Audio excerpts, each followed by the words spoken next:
গল্পটা শোনার আগে অবশ্যই মুখে টাওয়াল ওড়না বা কিছু একটা দিয়ে মুখটা সাবধানে রাখবেন। মায়ের হাতে খেলানি খেলে আমি দায়ী না। বল্টু হ উচ্চারণ করতে পারে না, হকে গো বলে ফেলে। ক্লাসে নতুন ম্যাডাম এসেছে, এবার পরিচয় পর্ব শুরু হলো। ম্যাডাম বলল, হাই ছাত্রছাত্রীরা, আমি পাখি, এবার তোমাদের পরিচয় দাও দেখি। হাই আমি মন্টু, হাই আমি সেন্টু, এভাবে যে যার মতো পরিচয় দিল। এবার বল্টুর পালা। বল্টু বলল, গাই আমি বল্টু। ম্যাডাম বললেন, কি বললে হারামি? বল্টু বলল, গাই বললাম, আপনি আমাকে গাই বলেছেন, আমিও আপনাকে গাই বললাম। ম্যাডাম বললেন, কি তোর সাহস কি করে হলো আমাকে গাই বলতে?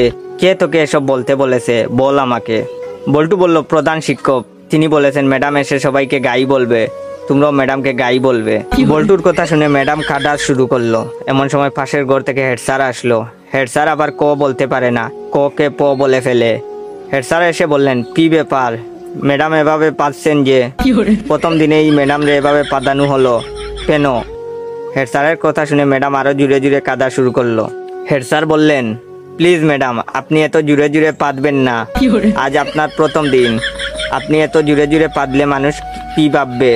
প্লিজ আস্তে আস্তে পাদুন, তাহলে আমরা ছাড়া আপনার পাদার শব্দ অন্যরা শুনতে পাবে না। হেড স্যারের কথা শুনে ম্যাডাম তো কাঁদতে কাঁদতে বেঞ্চের উপর শুয়ে পড়লো। এমন সময় টিওনো হাজির। টিওনো আবার শ বলতে পারে না, শকে ম বলে ফেলে। টিওনো, কি ব্যাপার ম্যাডাম, আপনি এখানে মুতলেন কেন? বেঞ্চের উপর মুতলে কি ভালো লাগবে? আপনার মুতার দরকার হলে আমাদের বলতে পারতেন, আমরা আপনাকে বিছানা তৈরি করে দিতাম, বিছানায় আপনি আরামে মুততে পারতেন। এমন সময় শিক্ষামন্ত্রী হাজির। শিক্ষামন্ত্রী আবার উপরের সবগুলো সমস্যা বিদ্যমান। শিক্ষামন্ত্রীকে যে যার মতো ঘটনা খুলে বলল।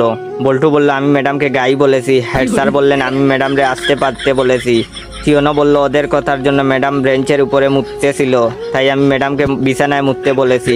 তখন শিক্ষামন্ত্রী বললেন, ও বুঝেছি, গাইটা পাততে পাততে বেঞ্চের উপরে মুতেছে। এটা শোনার পর ম্যাডাম তো বেহুশ।